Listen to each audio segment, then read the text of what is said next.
Vivre le pardon malgré la perte de notre 1972, 1988, 1993, 2015, pour ne citer que cela.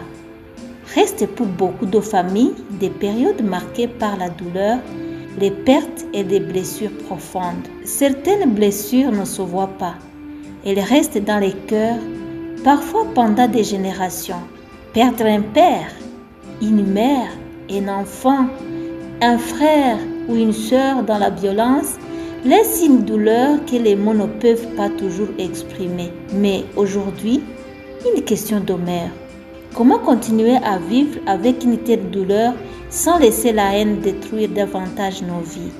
Pardonner ne signifie pas oublier nos morts. Pardonner ne signifie pas dire que ce qui s'est passé était acceptable. Pardonner ne signifie pas renoncer à la vérité ni à la justice. Pardonner, c'est refuser que la haine devienne l'héritage que nous transmettons à nos enfants. Nous pouvons pleurer ce que nous avons perdu, tout en choisissant de ne pas perdre notre humanité. Nous pouvons nous souvenir de nos proches sans transmettre la vengeance. Nous pouvons rechercher la vérité, la justice et la réconciliation, tout en gardant une place dans nos cœurs pour le pardon.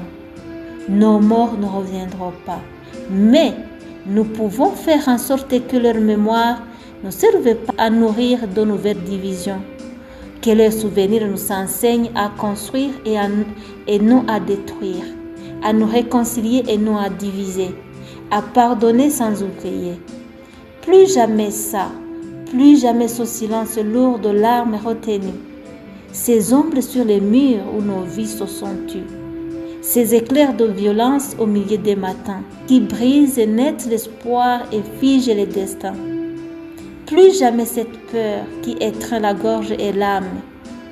Quand la haine s'installe et détruit ce qu'on aime, plus jamais ces tombeaux qu'on fleurit sans comprendre, où il ne reste plus que de la cendre et des cendres. N'oublions jamais, refusons la haine, choisissons le pardon et la paix.